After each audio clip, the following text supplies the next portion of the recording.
What's up guys, Nick Styles here, and today we're going to be doing a video analysis of back takes. How can we secure the back take? How can we stabilize? Overall, hopefully by the end of this video, our ability to take someone's back and keep it is going to be drastically improved. So today we're going to talk about two super important concepts. We're not going to be talking about how to actually take the back. We're talking about once we're on the back, how can we optimize our chances of keeping it? So the two concepts are controlling the far shoulder. This is going to allow us to keep the person wedged off the floor if they decide to put their back on the mat. So at the very least, we have volume underneath them. So our arm is basically going to prevent our opponent from being able to attach themselves to the floor. The second reason is anytime we opt for a diagonal control, this is going to allow us to track our opponent as they move. So if they rotate, we can rotate with them and we can keep ourselves basically parallel to them. And the third reason is by having our hand on the far shoulder, we're going to be able to start repositioning our opponent down, which allows us to get our head in the proper position, which leads us to the second concept, which is getting our head above our opponent's head whenever we have the back. And this is something one of my best friends and the person who actually gave me my black belt, Mikey Musumeci, emphasizes every time he teaches back takes. So getting your head above your opponent's head. And if you don't believe me, here's a clip of him saying it. Now, with the berimbolo, this is like the most common, popular way of berimbolo. Everyone establishes some sort of hip control to get to the upper body. Then once you have the upper body control, it's essentially way easier because you could simply pull their body below your head and then your head is above their head, which is what we're trying to establish once we get back control, right? So now that we understand the two concepts that we're going to be exploring in this video, let's dive right into some footage of high-level grapplers performing these concepts. So the first example I have is of Mikey, and the video is titled Mikey Musumeci Leg Lock Shootout if you're curious and want to watch the rest of the video. It's on Flow Grappling. And I wanted to start with this clip because it shows Mikey himself demonstrating both of these concepts. So let's get right into it. All right, so Mikey dives for the back, and right away we see that Mikey's doing a good job of wedging his opponent off the floor, essentially loading him on top of him and using his body as the wedge. So right now, Ninja, the person who's on top, he's unable to attach himself to the floor, which makes escaping the berimbolo very difficult. Now, we're not going to talk too much about the actual mechanics of the berimbolo, but let's see what Mikey does to stabilize the position once he gets back exposure. So we're here, and right away, we see Mikey reaches with his hand to the far shoulder. So that's the first concept, right? So with this hand on the shoulder, I'm sure Mikey's going to be looking to push Ninja down. So essentially shoving his opponent down to get his opponent's head below his head. So there's basically two ways we can go around that concept, right? If we're able to wedge our opponent on top of us, then we're going to be looking to move them. If our opponent does a good job of evading the back take by placing their hips or their back on the floor, then rather than pushing them into a position where our head is above theirs, we're actually going to look to move ourselves around our opponent. And by doing that, we can get our head above their head. So the concept for that is pretty simple. Basically, if you can move your opponent, move them. If you can't move them, move yourself around them. And that's something I'm constantly beating my students over the head with, right? Like, don't waste energy trying to force one thing or the other. Try to move them. If you can't move them, move yourself around them. Move yourself around the obstacle, okay? So Mikey has his hand on the shoulder. And again, that's one utility of having that far shoulder control, being able to push them down. If Ninja were to try to go flat on the floor and try to put his back to the mat, well, guess what? Mikey has his arm underneath him. So that arm will also function as a wedge were Ninja to try to put his back on the floor. So that's also important to note. So there's lots of different functions that this shoulder control provides, okay? So we're here. Mikey starts to push Ninja down. And as a consequence of that, Mikey's head is above his opponent's head. All right, super basic concept, almost common sense, but not something that people are consciously thinking about when they're taking people's backs and when they're trying to secure the back take. I think this is something that we should be emphasizing to our students and something that we should be reminding ourselves of whenever we're looking to take someone's back, okay? It's easily overlooked. Okay, so now I have a video of Levi Jones going up against Oliver Taza, and we're gonna see how he's able to apply these concepts in this scenario as well.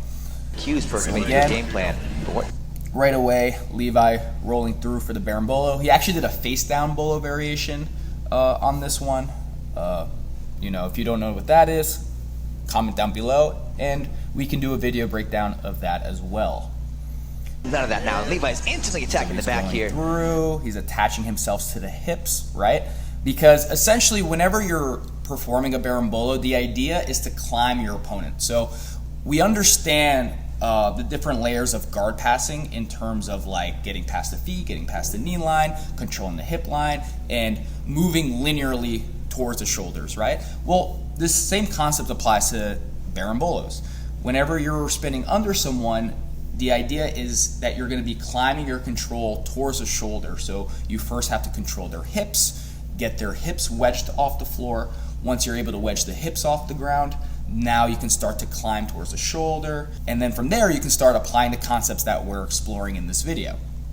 So Levi's doing a great job of that, controlling the hips, trying to get Taza's hips off the floor, which he does. And he wedges Taza's hips onto his chest successfully.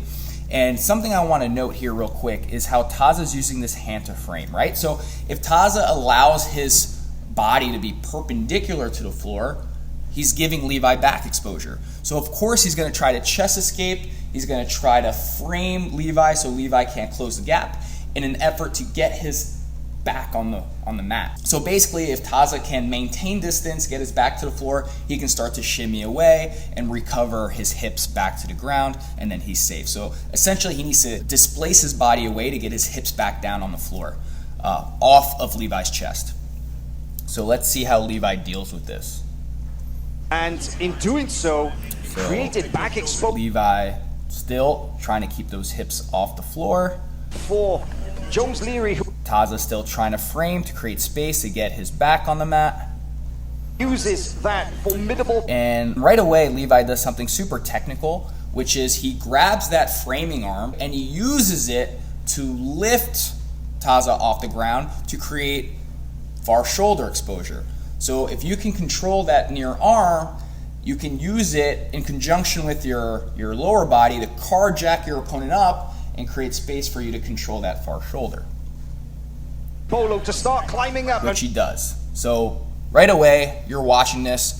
Levi's able to secure the far shoulder. You're already thinking to yourself, at this point, he's going to finish the back take, right? Well, Taza still has a path to escape. So right now, Levi's closing in on upper body control. Taza's last effort is going to be pummeling his legs out, freeing his hip to once again get his hips back down to the floor. If he's able to do that successfully, there's a chance he escapes the back take for sure.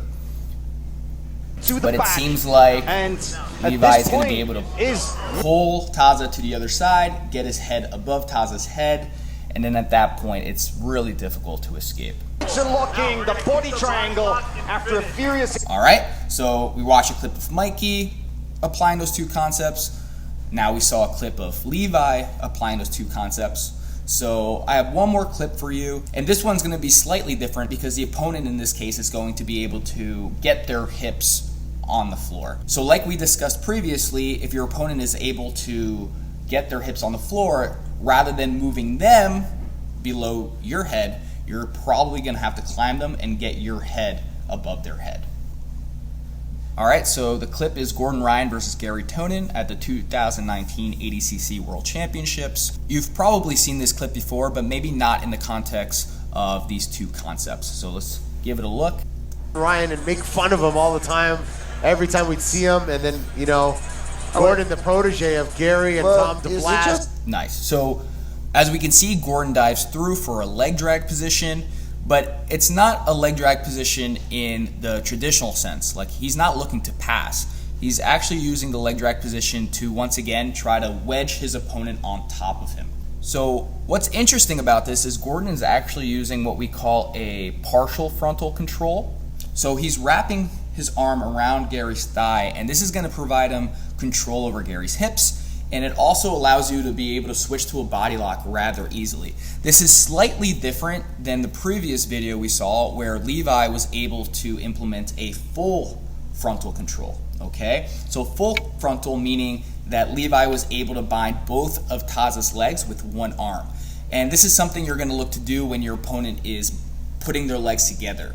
In this case, Gary is spreading his legs further apart, so rather than reaching and extending for both legs, you can just opt for the partial frontal control and control one leg. So both are very good modes of control when going for crab rides and barambolos. Good on Gordon for identifying that and applying it. In the black right now? Come on, man. And there we go. Gordon's able to lock his hands around Gary's body. And one thing I want you guys to notice here, again, this isn't a berimbolo analysis video, but something I think Gordon does really cool that I think it's important to note is that with the body lock, you not only have full control over your opponent's hips, but now you have utility in your elbows. So Gordon's actually going to use his elbow to push Gary down. So again, looking to get Gary's hips on top of him. So he's here. Gonna have some and fun boom. here. You see how he was able to use his forearm to kind of shove Gary down, lower towards his hips. So that's something you guys can play around with. It's super effective. But notice how Gary is thumb posting on the elbow. So that thumb post is going to make it difficult for Gordon to shove Gary down any further. So let's see what happens next. It's 5 minutes, but I don't know. That was kind of funny. Like how they turn around like this. And you All right, so Gordon opts to throw his leg over. So throwing your leg over helps you to bind their legs together. And by throwing that leg over, you're essentially looking to mitigate any movement your opponent can generate. So not a bad tactic, so pretty good. give it back to Gordo. Or maybe And, all right, so we see Gordon looking for that far shoulder. Now, the reason he's grabbing the far shoulder with his cross hand, I believe, is because he feels that Gary is starting to slip out of his back control. So not only is Gordon trying to keep Gary's back off the floor, but it also gives us insight into Gordon's next move. He feels that Gary is starting to escape. Gary has a frame on his leg. He probably feels that the hips are sliding away. So I think what Gordon is planning to do is to change directions. So he's going to look to get a seatbelt on the far side, and he's going to look to pull Gordon to the other side as soon as he can to reposition himself in a better spot. People how to defend the back. absolutely. Because he actually did a lot of good back defense today. Well, see, good defense. All right, and again, let's go back to what we discussed at the beginning of this video. If you have your opponent on top of you, you have the luxury of being able to push them down, pushing their head below your head. So in this case, Gary was able to get his hips onto the mat. So Gordon has to now move himself around Gary. So because he doesn't have access to Gary's weight, he's gonna have to move himself around his opponent, which he does. So as you can see, Gordon is using a head post to create hip height. And then once he creates Gary's hip got height, a really unorthodox, boom, he gets head height. And then but he's very able entertaining. to basically pull Gary. You know what? to This the head other is side. making me really itching in a good way. And maintaining this head position. So by Gordon having his head higher than Gary's, he's going to be able to pummel his legs in a lot easier. And this is also going to prevent Gary from trying to slide off the top, right? To come out and just train those guys. Compete more, prove more. No, just have fun. Go learn Exactly. more, So Gordon's passing able to the pummel knowledge his onto legs your in. students. Yeah. Best thing to do. Teach that He's able to get what we call a high ball ride. stuff too. And then from there, You know? it's basically game over, right? As good as Gordon is, if he gets to this position, the energy's back he's in the room. most likely going to get Everybody's both hooks excited. in. See, And have boom. Gordo. There we go. He's able to get the other hook in. And yeah, guys, hopefully this video helped you. We looked at 3 examples of high-level grapplers, high-level back takers, applying these 2 concepts, controlling the far shoulder, getting your head above their head. And maybe this is something that you've been doing subconsciously. Maybe this is something you've never heard before. Either way, I hope this video helps you out. Hopefully next time you're in the training room and your goal is to practice your back takes, you can put these two concepts at the forefront of your brain and you can increase the success of your back takes. That would be great. So yeah, guys, give these two concepts a try next time you're in the training room. Comment down below if they helped you, and also let me know what you want me to cover in the next video, okay? But thank you guys. Don't forget to subscribe. See you on the next one.